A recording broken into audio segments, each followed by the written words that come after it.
Good afternoon. My name is Kathy Hickey, and I am the Information Specialist for the Massachusetts Family Voices, a project of the Federation for Children with Special Needs. Welcome to Family Voices webinar on mobile crisis intervention through Riverside Community Care. We're so glad you are able to join us. I'd like to give you a little background on the Federation for those of you who are new to us. The Federation for Children with Special Needs started in 1974 by a group of parents who were part of a coalition that pushed to get the first special education law in the country passed. The Federation provides information, support, and training to families whose children have special needs, special health care needs, and children who are at risk culturally, linguistically, or economically. Providing technical assistance to special education parent advisory councils and families going through transition are just two of the Federation's many projects. The goal of Family Voices is to assist families in making informed choices about care for their children and youth with special health care needs. I will be facilitating the webinar today. This webinar will be recorded and archived at a later date on the Federation's website. A few technical pointers. Please be advised that everyone will be muted except our presenter. If you have any questions, please use the webinar toolbox that allows you to type in questions, and we will answer them either during the presentation or I will collect them for the question and answer portion of this webinar, which will follow the presentation. Our webinar today will be presented by Susan Keys, Program Director at the Emergency Services Riverside Community Care, serving South and West suburban suburbs. Welcome, Susan, and thanks to our IT Director, John Sullivan. Thank you very much for having me. I want to thank everyone for joining the webinar. It's really important that we increase the awareness of mobile crisis intervention across the state. So I really appreciate you logging in and watching this. My name, again, is Susan Keys. I'm the Program Director at Riverside Community Care for the Emergency Services Program in Norwood. We do have two emergency services programs, one based out of Norwood and the other Milford. I think one of the most important questions to stress today is, do you know that your child can be evaluated without having to go to an emergency room? We are finding that many people go to an emergency room because they just simply haven't been told that we exist. We are a great alternative. There's less wait time. There's no needles, urine, blood analysis, etc. There are simple logistical things like more comfortable chairs for your whole family to sit in. Many people can join. It's not the small confines of an emergency room. We have a flexible schedule. We are 24 hours as well. We are a great alternative if there's not an imminent danger in the moment. You only have to tell your story once. In the emergency room, you need to tell it to the doctor and the nurse and maybe a social worker, and then maybe also the mobile crisis intervention team that attends the ER to do the consultations. And then if there's a change in shift, you might have to do that all over again. In visiting a mobile crisis intervention team, everyone stays in the room, and we talk to each other as a group for 1 or 2 hours, and there is no repeating of the story that is sometimes frustrating for parents. So Riverside Mobile Crisis, we have multiple locations. Our main hub is at 190 Lenox Street in Norwood. We are there 7 days a week from 8 o'clock in the morning until 8 o'clock in the evening. Then we move over to our respite house, which is 15 Beacon Avenue, over near the Norwood Library. And we're there 7 nights a week, 8 p.m. to 8 a.m. And we have multiple clinicians to be able to do evaluations at this site. Again, we are an alternative to the emergency room 24 hours a day, 7 days a week.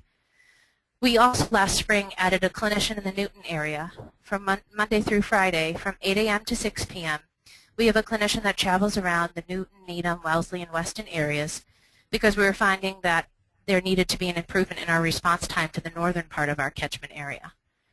We do cover 17 towns, which are listed on the bottom of this slide. It starts up in Wellesley and Williston and works its way down 128 and over to the Rhode Island border in towns like Rentham and Plainville. Every town in Massachusetts has a mobile crisis intervention team. So to find out who the crisis team is for your area, you simply just call 877-382-1609 and plug in the zip code where the person is in crisis. We cover all ages, but for the purpose of this presentation, I'll focus more on youth issues. As you can see, there's 2 other phone numbers there for specifically Riverside and Norwood. One is just simply a toll-free number. The other is our local number, 781-769-8674. We do answer these calls live, 24 hours a day. You'll have a clinician answering the phone that can immediately start to de-escalate the situation and help a family who's going through crisis in this moment. So what are some of the events that could possibly prompt a call to mobile crisis intervention?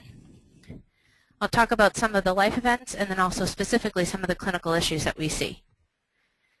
It could be suicidal ideation. Perhaps someone is having thoughts about ending their own life. It could be violent thoughts or homicidal ideation, and that would be thoughts towards hurting someone else. It could be psychosis, things like hallucinations. Maybe voices are more frequent and more disturbing. Perhaps they're command in nature.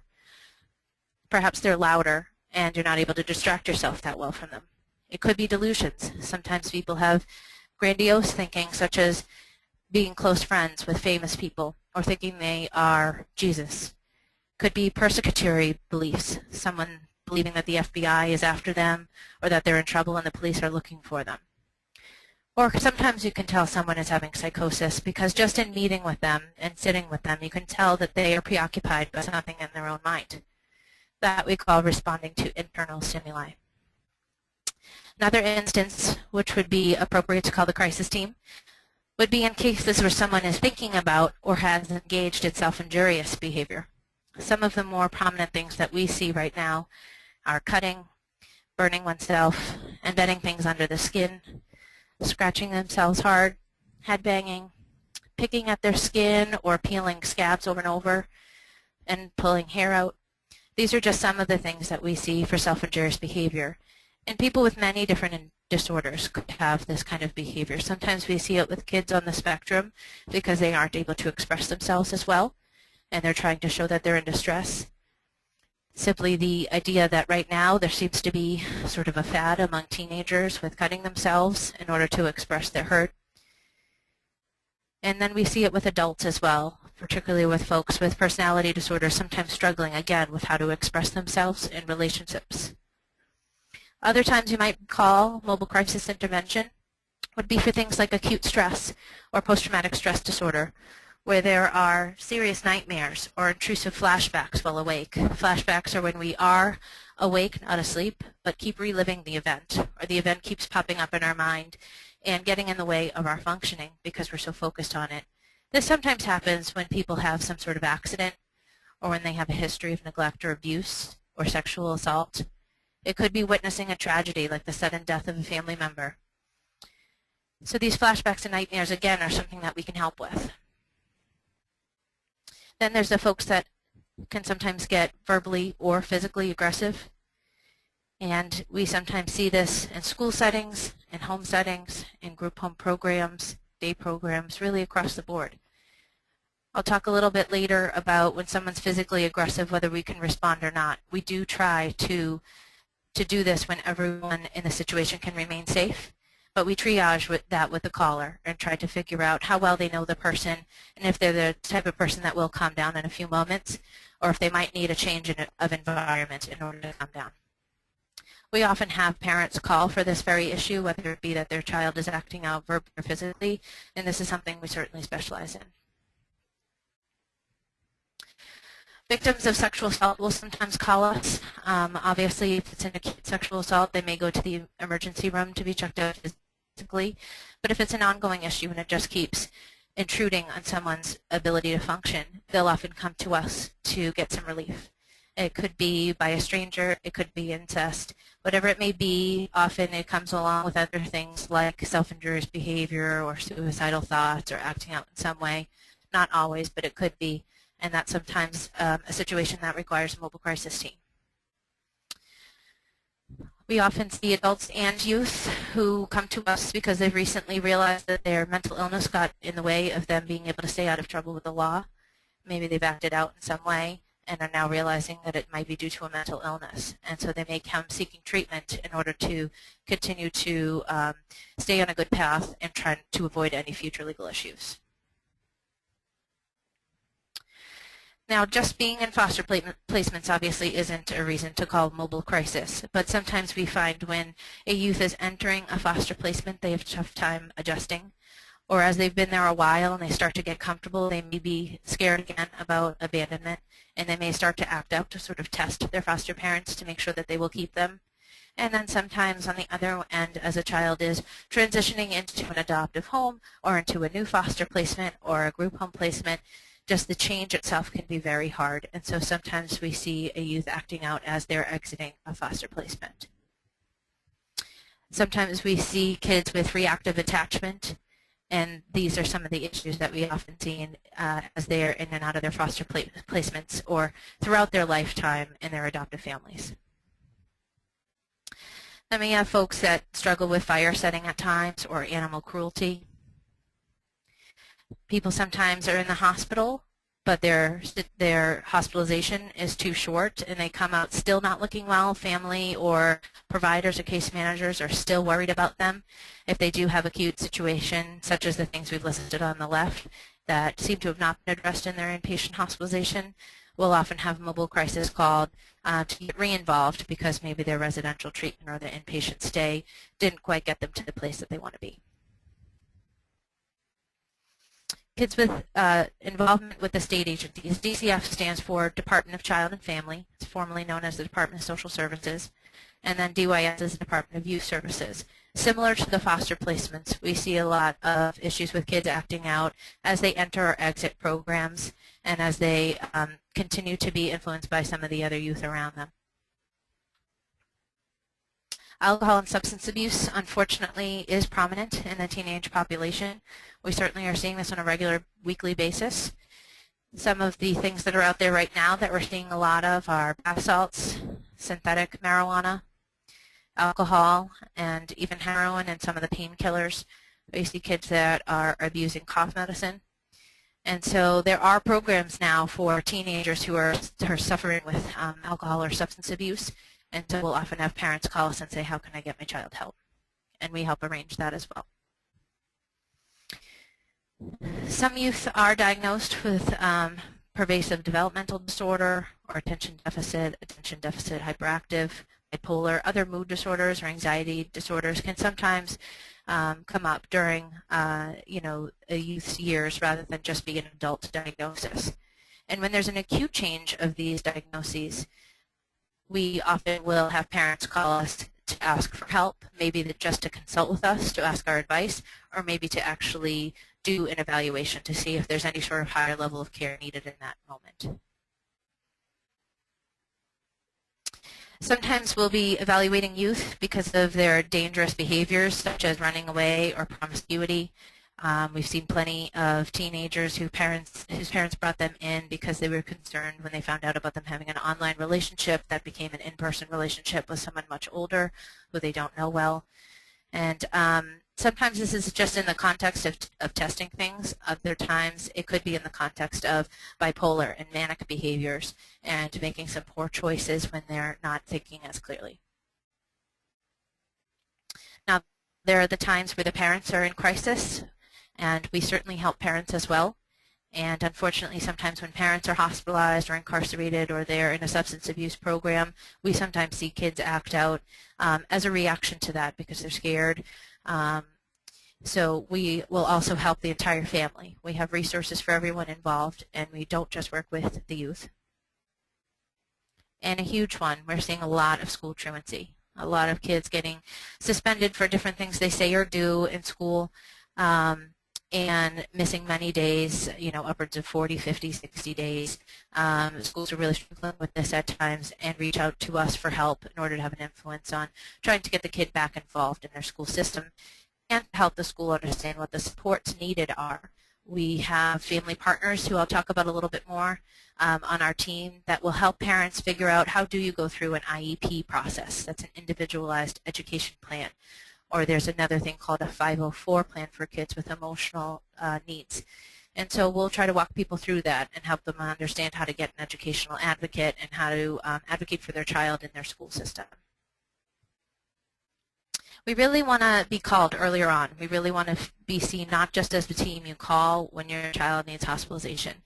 We actually only hospitalize about 25% or 20% of the kids that we see.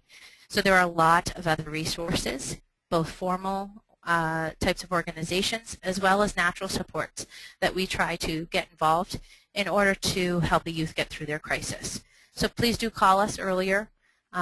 we want to be seen sort of as an extension of the different outpatient or school treaters that are involved. Often we'll have parents call and say, my child is involved in treatment, but we really need to be seen today or tomorrow. And we can be used as an extension to that when the outpatient therapist or the school adjustment counselor is not able to meet with the child that day. Our goal is to respond within 45 minutes of the call. Often parents, because of their work schedules or other children needing child care, will actually set an appointment time with us. When we set an appointment time with you, typically we're able to keep that appointment. Once in a while we'll move it around based off of the acuity of other kids, but really our goal is a 45-minute response time, and we are able to do that with the schools often. And I'm going to talk a little bit more about where we see kids and how to make a referral.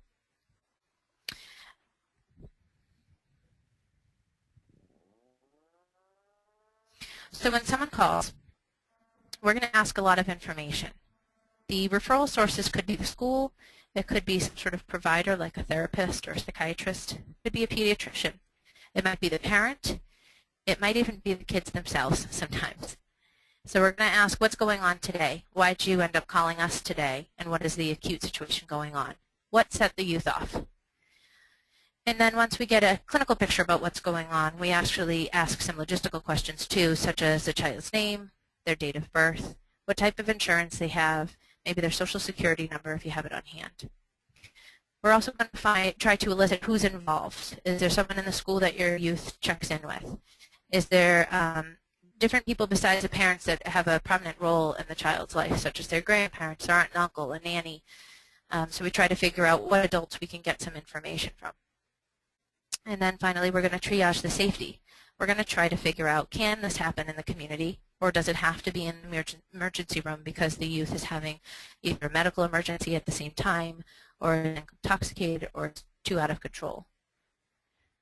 We also, it may seem odd, but we ask things like, are there any weapons in the home? Are there any vicious pets? Does the youth have any history of violence, and how are they acting right now? Is this a youth who may have a tough time for 5 minutes but tends to calm down pretty quickly, and we can come in and debrief?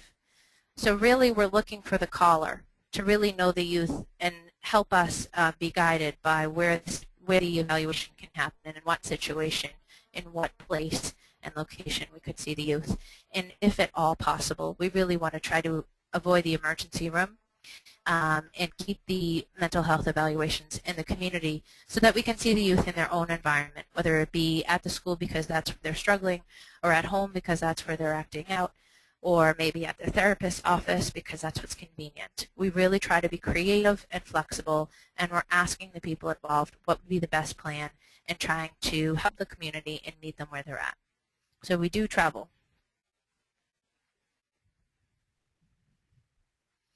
There are a lot of different places that we do community evaluations. I've mentioned some of them. We go to the home, we go to schools, we go to outpatient provider offices, we even go to court clinics and police stations, to the holding cells. We go to group homes through Department of Child and Family or DYS, and we can have the youth seen right there at our office. We have a lot of different locations, which we're lucky at Riverside because we're such a large agency. There are a lot of different places that we could meet your youth. Because we have agencies throughout Newton and Needham and Norwood and some other places, we are able to try to get creative with our other programs within Riverside and ask them to use their space so that it's whatever is most convenient to the family. So often people will hear all of this and then ask me, so when do I call 911? When is it better to call 911? I would say that it's if there's a lethal weapon involved, if the person is physically hurting others and people are not in a safe situation, or if the youth is physically hurting themselves in the moment and might need medical attention. Sometimes the school nurses will say, well, a kid came in and had some superficial cuts. I put on Neosporin and a Band-Aid. Does that still mean I need to send them to the emergency room? And the answer is absolutely not. If it is not a medical emergency at the same time, then we're happy to come out. Often we'll have people acting out in school. If they are actually severely hurting some of their peers or staff, then that would be appropriate for 911. I mentioned if there's a medical emergency, such as cutting so badly they might need sutures instead of a Band-Aid. But there's other things like someone has taken a few too many pills, they might need a medical clearance. Or if there's a urinary tract infection that's questionable, that can change someone's mental status. Or if they have diabetes and they're actually insulin dependent, we find out through triaging the phone call that they haven't been taking their insulin. Anytime someone's sugar is very off, it can change their mental status. And the most important thing here is that medically compromised people need to be served for their medical issues before we evaluate them psychiatrically, so that when we are evaluating them, we have a more accurate picture. We don't want to label someone as needing mental health treatment if it's actually due to a medical condition. I mentioned that if someone is grossly intoxicated or inebriated in the moment, then we would want to evaluate them in the emergency room, because if they go into withdrawal, we come with a master's or higher level clinician. We don't come with a doctor or a nurse, and we don't bring meds on hand. We don't check vitals. But if someone calls us and says, you know, I have had an alcohol problem for a long time, and today I just drank a couple nips to get through the day so I wouldn't get sick to my stomach, I'd like to get into detox today, and they are safe and they are coherent and they are not acting out in any way, we absolutely will try to see them in the community and help them get into a detox straight from the community rather than having to go through the emergency room. And then if we're not able to really figure out if someone is physically safe, if they've locked themselves in a room or they've barricaded the door. Sometimes we see this with folks who have issues around psychosis. They sometimes get so paranoid that they will barricade themselves in their apartment or in their room in an apartment. And if that is the case, then we do ask the fire department to help us then. Riverside will see anyone, regardless of their insurance type. We have contracts with almost every insurance, and we see folks who are uninsured and folks who are on Medicare or Medicaid and Medicare together. And so we accept all the insurances. And what's really important for schools to know is that there really is no cost to the school. Because this is an insurance-based service, the school just needs to call. And there will be no cost to them. They don't need to set up a contract with us or have some sort of affiliation where they need to pay for Riverside to come to their school system. It's not the same as some of the outpatient treatment you sometimes see. This is all based off of insurance, and anyone can call. So some of the different types of insurance, I won't go into too much detail, but we have commercial insurance such as Tufts, Blue Cross, United Healthcare, Aetna, Harvard Pilgrim, some of the others as well. And then we have folks who are on Mass Health. They may be on Mass Health alone, or they may have both commercial and Mass Health. Kids who have just Mass Health, or they have Mass Health secondary to their commercial, do fall under the Mobile Crisis Intervention Service, and they would be able to see us in a mobile location out in the community. And then the folks that are uninsured are also covered by the Mobile Crisis Intervention, so they also could be seen in the community. So then, you know, Children's Behavioral Health Initiative, you may sometimes hear that kind of jargony word or phrase. It's a lot of different services that were rolled out in 2009 so that children could be seen outside of emergency rooms and hospitalized less. Mobile Crisis falls under this Children's Behavioral Health Initiative. And with the Children's Behavioral Health Initiative, it affects the kids with Mass Health and no insurance. And so then sometimes people will ask me, well, what does this mean for the kids that do have commercial insurance and don't have Mass Health as a secondary? What Riverside does, and this is a Riverside difference, this does not speak to all crisis teams across the state. This is slightly different information. So I just want to say that for Riverside specifically, we'll see youth with private insurance in the community if the school calls, or if the police call, or if the referral source explains to us that there's some sort of extenuating circumstance that makes it hard for the youth and their family to be able to travel to our office. If someone has commercial insurance, we do prefer that they come to our office instead of go to the emergency room. That's always our goal. If a family has many other kids involved and can't find child care, or someone in the family who has a lot of good information about the youth's behavior, has agoraphobia and won't leave the house, or some other extenuating circumstance, we will try to be flexible and creative. Commercial insurance does not pay for us to travel and does not pay for this more extensive service, but Riverside made a decision based off of the community's need to be able to go to schools and to police stations regardless of insurance type. So how we treat it differently is first we look at acuity. And so if there's a child with commercial insurance and a child with Mass Health and one is more acute than the other, we do try to do an order of acuity. If the acuities kind of match, then the child with Mass Health would actually be prioritized and seen first. But we will gladly send a mobile team for a child with commercial insurance if we have someone available. If we don't have someone immediately available, then we'll continue to triage the call, look at the urgency, look at the least restrictive environment for the child to be seen, and try to make as quickly of an appointment as possible with the family. We also have the alternative of people coming to our office, which would mean they would wait in our waiting room, maybe feel safer to be in the environment of a mental health clinic, and then we would be able to see them as soon as we are available, which cuts down on the wait because then there isn't the travel time. And sometimes if a youth is safe enough to be seen in the community in our office and is safe enough to ride in the car with their parents, the parents might opt to do this so that they at least can be in the environment where there are clinicians around. Parents often ask me about parental consent, and the schools often ask me this as well. So our thoughts on it are that the school should always try to obtain verbal consent from a parent or guardian prior to mobile crisis speaking with their child. That's always our goal, and that's always number one what we try to do. The school should use the child's emergency card, whatever form the school uses, in order to figure out their emergency contact. And if they can't get in touch with the parents, they'll go down the list to find other family members that may be involved in order to explain that the child is in crisis. It's always preferred that the parent or guardian be present, although we certainly understand that sometimes a child is in crisis often, and this can be very hard on parents and hard on their job. So sometimes we'll have other arrangements made, such as another adult sitting in on the evaluation that knows the child. We've often had aunts and uncles and grandparents or a neighbor come and be part of the evaluation because they do have a role in the child's life and can give us some of the information that we'd otherwise get from the parent. In this kind of situation, if the parent can't come, we'll certainly want to spend some time with them on the phone to get their point of view and find out how the youth has been behaving at home in the recent past, and try to figure out if they know what may have set them off today and why the crisis might be occurring. There's a lot of different questions we ask, but we want the parents involved as much as possible. Obviously, your kids are in your home the vast majority of their days and nights. The schools and the parents are really the experts on these kids, and we really want to make sure that we get everyone's input.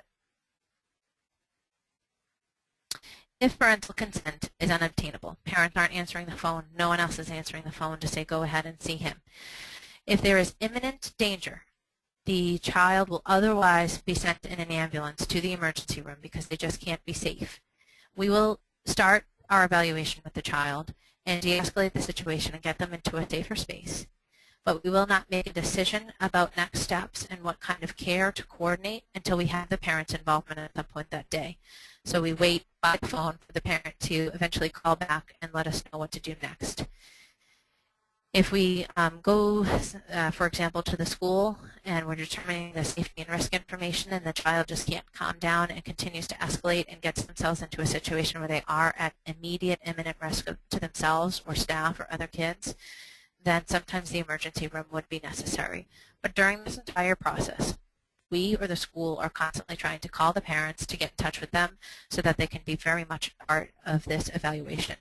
Some school systems will actually set up, as they see a kid starting to struggle throughout the weeks, will set up having a release of information with the parents and say, if your child does get to the point of crisis, can we have your consent to have the crisis team come?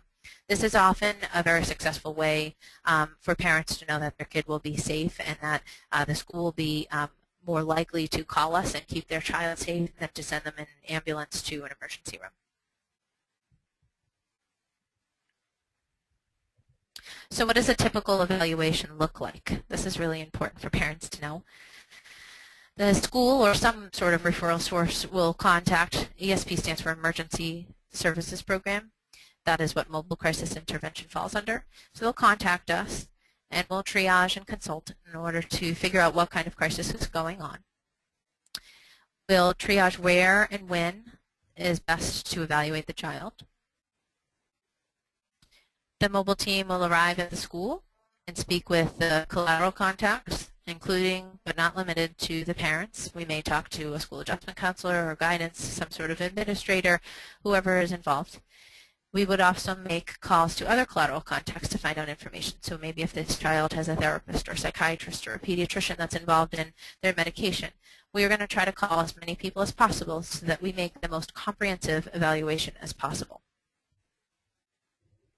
We come with a team of 2. I'm going to talk a little bit more about what a family partner is, but both the clinician and the family partner come.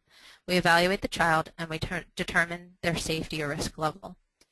Often we'll have the clinician meet with the child alone and the family partner meet with the parents alone, and we'll get each kind of side of the story and then bring everyone back together again and review some of the risks and come up with a safety plan. The safety plan is formulated by the family. I'm going to talk a little bit more in a couple slides about what a safety plan is. And then a disposition is made. Disposition means what kind of care do we think might help this child. The clinician is not the only one that comes up with this plan. Back in the day, many years ago, when you saw the emergency services program, it felt very much like you were there just to find out from a clinician what you had to do next. That's not the way we operate now.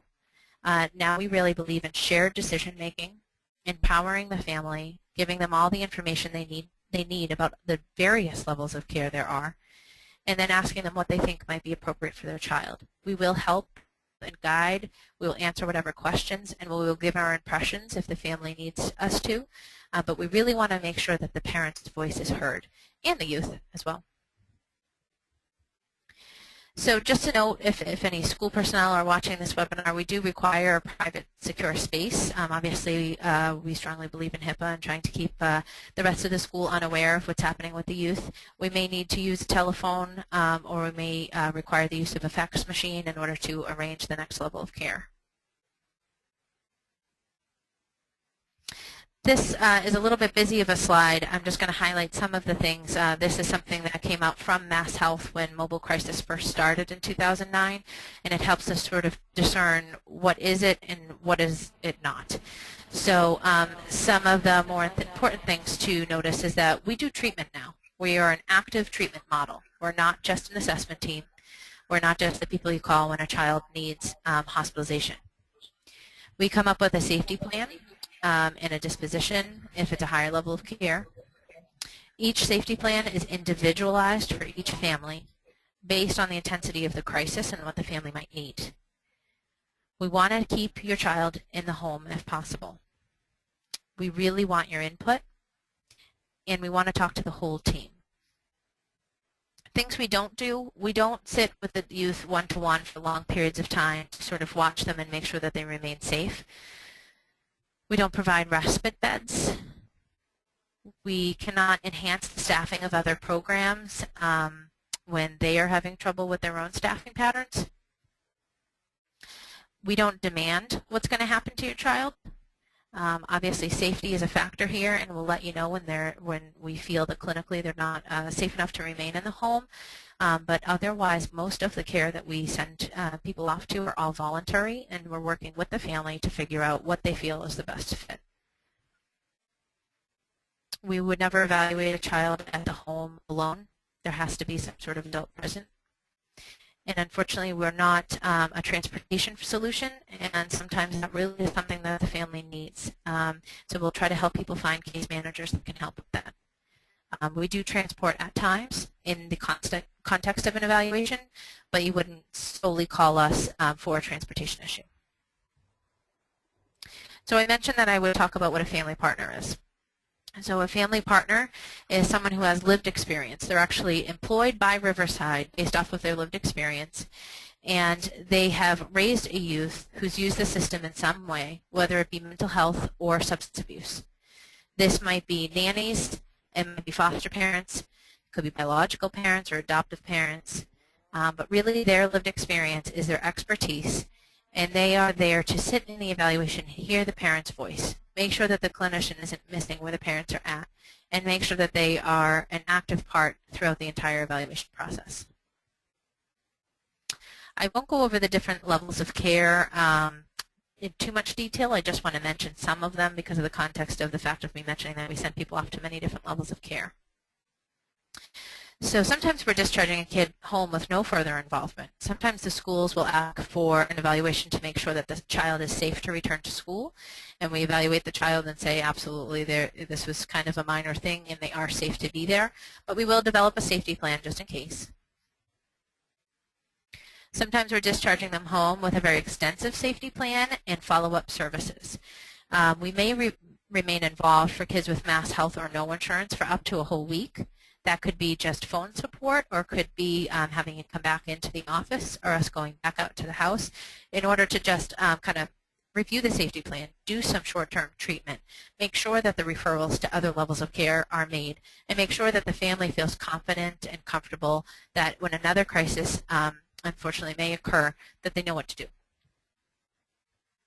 Sometimes we're making referrals to community supports and providers. Could be outpatient treaters or in-home therapy. It could be a young adult therapeutic mentor, or family support and training for the parents. And there's a little bit more intense step here, partial hospital programs or intensive outpatient or day programs. These are much more of a commitment. Partial programs are usually something like 9 to 2:30 or 9 to 3 or 9 to 2, Monday through Friday. And people often do these for 1, 2, 3, 4 weeks at a time. Intensive outpatient is a little bit less. It's usually somewhere around 9 hours a week.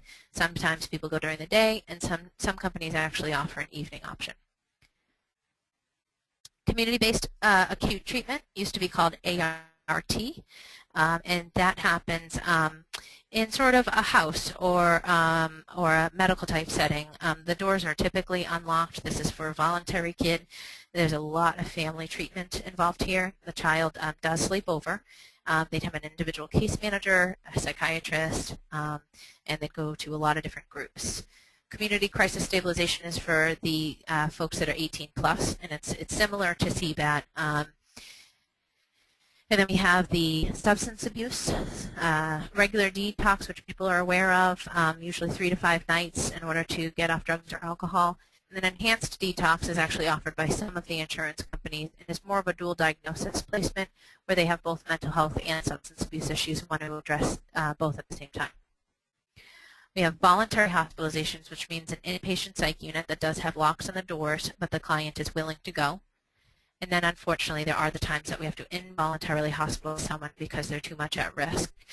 That's when we put someone on what's called a Section 12, or pink paper. I mentioned that I'd go over what a safety plan is. We really want families to feel confident in keeping their child at home and equipped to deal with the next crisis. So that's really what a safety plan lays out. In a safety plan, we'll talk about what does a crisis look like. So what are some of the triggers? Who can help, when to help, how to help, some of the solutions and skills in order to stabilize and de-escalate the youth who's having a tough time. The whole family develops these safety plans. It's created by the family, including the youth. It's not just something that the clinician dictates.